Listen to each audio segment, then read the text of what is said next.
Hey everybody, Brandon Jones here. I'm joined by Mr. Kyle Bossman. I love trailers! And Mr. Daniel Bloodworth. I think that was a Bill Cosby impression. I'm not sure what just happened. I was going to say that sounded like blank, and I couldn't come up with anything. Some Sesame Street character. Sounds like a I don't Muppet know. for Yeah, sure. there's definitely a Muppet going on. This is Let's All Go to the Trailers, Part 2. Let's watch. We are going to watch Lost Within, which none of us have ever heard of. We joked about it a little bit in Part 1. I think we could just jump right into it. Are you ready for Lost Within? Yeah. Yes. Let's do it. Amazon Game Studios. Okay. Human So it Head is- looks familiar. There's a tablet. Oh, I'm in. Yes, I'm down. I don't care. Yes. Uh-huh. I'm ready. Wait. Okay. For, I mean, this looks in engine, but I don't. That doesn't. It's a little weird doesn't feel like looking. gameplay. Oh, your favorite thing, Dual Worlds, Kyle. yeah, this isn't looking engine at all. But I guess the hallway here does. It doesn't. It looks in engine to me. It doesn't look like gameplay. But I don't know. Could be Right. wrong. He's combining items. I mean, obviously, it's a first-person game. You don't think they would sell it? That's debut for sure. That's a tease. Oh, that's a Matrix action. What? They had a little Doctor Who kind of thing going on there. Creepy. Yeah. So this seems like the game. So the Oh, beginning that wasn't looks the like game, Alien, yeah. but now we're getting some game. Whoa. Crazy bearded guy.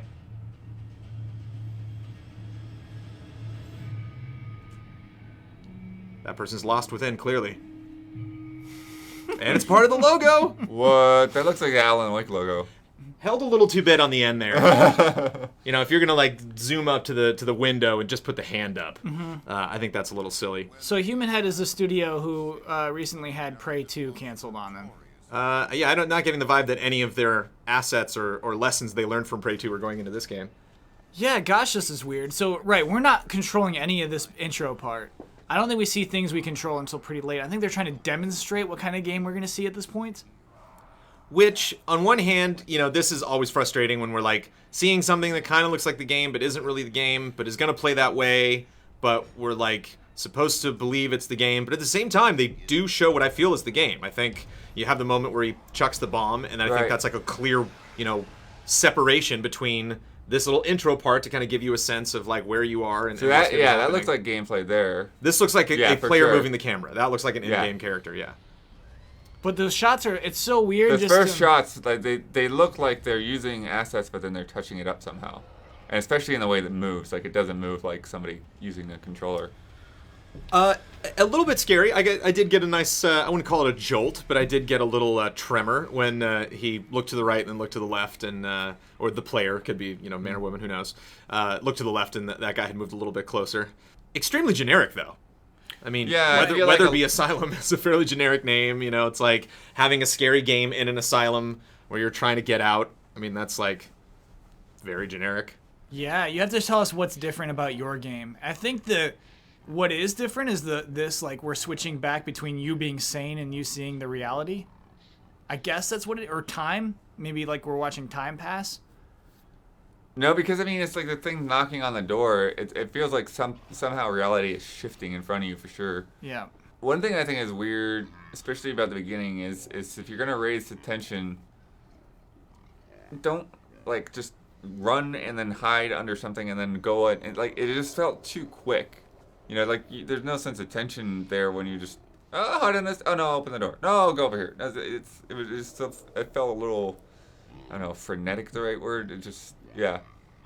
Does this feel like a full game? Is this going to be something like a downloadable something? Well, it's on the Amazon platforms, so it's gonna be the Kindle Fire TV and that kind of stuff. Oh, okay. Yeah. He said, "Oh, okay," in a very funny way. Well, let me know. You know, I mean, Yeah. kind of play it up. You know, I think they are trying to sell this like a console game. You know, it's like especially because you have this intro, you know, this CG thing, or weird in-engine, you know, animated sequence where, you know, you're trying to sell this. Like, I don't know. Maybe this is Yeah, I something. don't buy some of those shadows. I think maybe this opening part like was the trailer for a while. I wonder if they like, you know, sold this to Amazon with that video, and then once they had gameplay, tacked it on, and then that became the trailer. That's funny. Yeah, there is something almost coherent about the first part, the actions of the first part. I don't know if there's story in it. I mean, we see the word sun, so I'm curious if like when he's looking down the hallway, so I'm curious if like that plays into Right. it. Would have maybe liked a little bit of dialogue, a little bit of context. I am extremely biased though because it is a horror game and it is. I just saw an Asylum and I was like, oh cool, I'm down. Like, yeah, I remember that. that's just my own personal style.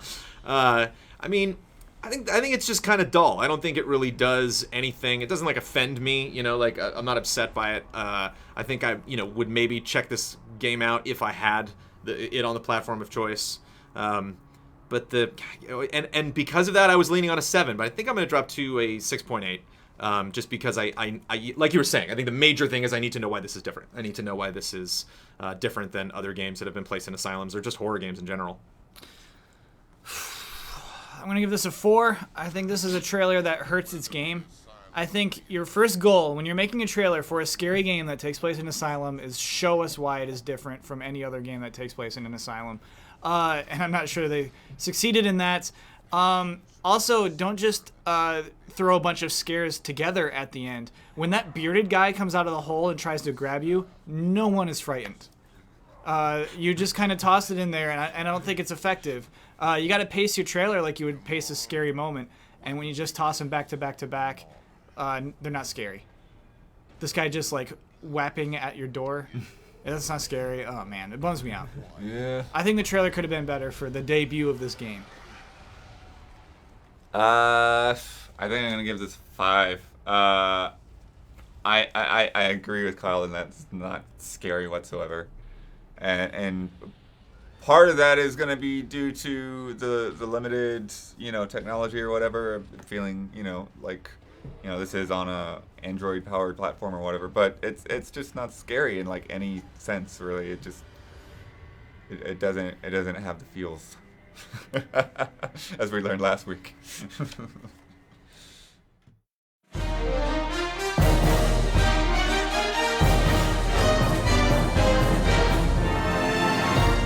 Okay, here it is, lightning round. We got to get through 6 trailers. You ready? Yes. All right. Codename Steam, sing-along Ridiculous. trailer. Very silly singing. We've talked about some singing trailers. We had the Book of Unwritten Tales, which had a funny song and realized it was a silly song. I am musically trained. I did musical theater for more than a decade, and I could not sing along to this song if I tried. It's not a song. And I actually like had that thought while I was watching it, and like as the song kept going on, I was like, there's gotta be notes here somewhere. As much as I love Nightmare Before Christmas, it has the same kind of problem. Like Jack Skellington just kind of like mouths, he like says most of the songs and doesn't actually sing them. So like you're curious, like when I actually finally got like the notes of Nightmare, I was like, oh, that's the note. Okay, cool. But yeah, so that's my issue is that song's just it's a bad song. We can't do Yeah. better than that. Next Well, trailer. there's a lot of stuff crammed in there, but what I think is, to me, the worst thing is that they kind of like they get out of it, and then they have another verse, and I was thinking, oh, stop! It just feels way too long. Whereas the Hearthstone one, we like that's over almost too quickly. It was like, wait, that was it? Okay. And there's not much to, let's move on to Hearthstone. There's not much to, the Black Rock Mountain. It's just new cards. You fight these new bosses. So I thought that the length of that was really, really good. And one of the reasons I thought it was so much better is he doesn't start singing. And so when he starts singing, when like the singing comes in, I thought it was kind of silly. I thought it like built the energy up. And then I don't know what it is. You initially have that thought of like, oh no, singing, and like it could be good, but like, oh, if it's bad, it's real bad. Whoever this voice actor is, the Hearthstone voice actor is very good. You feel like he's having a good time. It doesn't seem serious. I love the graphical element of this. I think it's a really good trailer. I also really like the Hearthstone campaign in that it's not some cheesy voiceover guy. It's not a dev at Blizzard. It's this character that keeps selling you all of these additions to Hearthstone. That it's just this bartender in Ironforge that is just so into this card game. And I really like that. I think it adds like a really good energy to it. Speaking of good energy, Gigantic had a great trailer from PAX East. I've played Gigantic and wasn't a super fan. It was actually it was actually an extremely stressful demo session that I had. I believe that was at PAX last year. But one thing I really liked about this that I hadn't seen is Kyle, you love 2D art in trailers, right? And one thing that this trailer did is they had silhouette 2D art that was really slowly animated that accented moments of gameplay that we were watching and had already been captured. And I thought that was fascinating. I hadn't seen that before. But they're treated as 2D art. You know what I mean? Yeah. They're not like moving and like I'm a spaceship taking off. It's like here's 2D art. That's good. That's a good thing. And I think it does a good job of just accenting moments. So when you see art like that pop up, you know that, okay, when this goes back into gameplay, I'm going to pay attention, and I'm not just going to see kind of what they were doing before, which is like, here's this character, here's her ability, his ability, but pay attention to what's about to happen, because like, I don't know if people, when she does that slide towards the monster at the end, like that's the win. That's like she's crossing the going to the end zone with the football. That's like them winning the match. That's like how you win, is your monster exposes the weak point of the other monster, and then you take him out, and like that's the win state. That's the match is over. And so I think they do a good job of showing that without having some guy like, well, how you win the game is the monster kills him and then she jumps forward. Sure. The color thing threw me off at first, but I definitely enjoyed it. And it looks really clean in the trailer, at least. And I liked that what they kind of like let you focus in on a character at first, and then they moved into gameplay and like seeing them in gameplay, and so it gave you a sense to kind of orient yourself. Mortal Kombat X had a trailer that made Kyle Bossman laugh out loud. I always love it. This is a good trailer. Oh my gosh. For the Cage family, which I appreciated, because I actually had some of the people in the office have to tell me that there were siblings now in the Mortal Kombat lore. Yeah. That I don't know if people just picked out or if they had done research and knew that, because none of the trailers really suggested that to me. And so I like that they're coming out and saying, these kids here, these are, that Johnny Cage and Sonya Blade got together, got divorced, and made had a baby this kid before the divorce. Yeah, and all these characters have flaws. None of these characters are perfect. They all got attitude that gets in the way of what they have to do sometimes. And funny moments that here's Johnny just knocked you out, didn't it, Kyle? It absolutely did. I enjoyed this a lot better than the story trailer we watched a couple weeks ago. It was the oddball on that one, but this one, I was right along with it. Total War Attila had a retrospective trailer focusing on the 15 years of Total War, and I don't know if you know this, guys, but I like retrospectives. You know what sticks out like a sore thumb in this, though, is that like their first iPad game. Yeah. Everything's progressing. Everything's getting so good, and then here's our iPad game, and then it gets good again. It's like, what? Why did you even put that in? And then I didn't realize until the end that like this is celebrating everything it's ever been. In its defense, those are my favorite parts of putting together retrospectives, is finding those weird games, those weird mobile games or something that it's like, I bet you didn't know they made this one game. And I think there's like a cool hint at the future at the end, where you hear a sort of like dragon-like roar, you see like blue rocks, and it's just like, hey, there's more coming too, I think also Total War is a kind of franchise that people might not be that familiar with. You know, might wonder like, wow, 15 years Total War? I didn't know that. So very smart of this franchise to do that. And finally, Warframe, I gotta give a nod to every trailer that Warframe makes. They're extremely cinematic with all of their trailers. And the only issue that I have with this trailer is he runs around this station in a completely nonsensical manner. Like, he goes taking off like up walls and then jumps over something, and I'm just like, where are you going? Like, why? Like, when you see finally where he gets to at the end of the trailer, it's like, you could have gotten there a lot quicker. Like, I don't know what... He's a ninja. Yeah,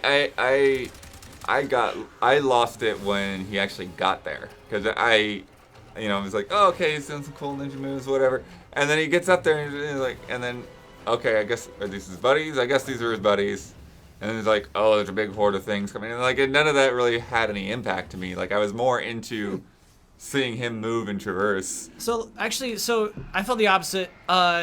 You know how I always say, like, if you have an expansion, like, make it seem like it's a big deal? I don't know anything about Warframe's story and lore, but the way that those characters reacted to these things coming from the sky and dropping down, you could tell a big deal was happening. I actually really like that communicated in their body language. But see, this is a game to me that I don't even feel characters. Like, to me, I saw 4 players. Yeah. Because this is like a 4-player co-op game. You just kind of run around and loot stuff and beat up crap. So I like, he's like, yeah, that's his custom costume and that's his costume. It's like, so see, like, even seeing them as characters, like, yeah, it's Warframe. I thought it was a good reveal of whatever these things were. I could tell that they were new. I could tell that this character that we were seeing, like, didn't really recognize them. Was kind of curious, like, what are these things coming in?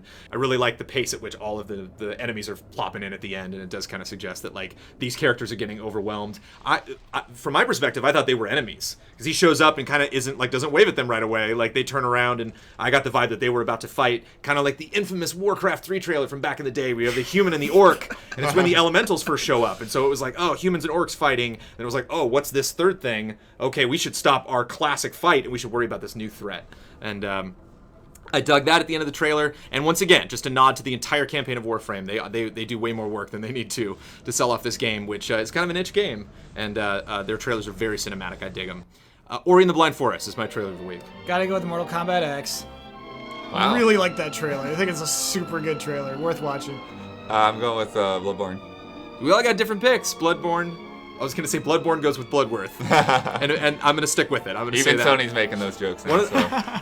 One of those weeks where we all picked different trailers, but that's just how it is. Good week for trailers. We had Great week. 6 trailers that we had to talk about, and there were trailers that I even cut from that list. That Cliff Bleszinski's new game just had a new teaser trailer. All sorts of stuff that we had to ditch. Yeah. So new trailers, never enough time to get through them. That's why there's 2 parts of the show on GT, 1 part of the show if you're watching it on YouTube, which I invite you to check out if you're on GT. The show is also on YouTube. Thank you, Kyle. Thank you. Thank you, Daniel. Yep. We will see you next week.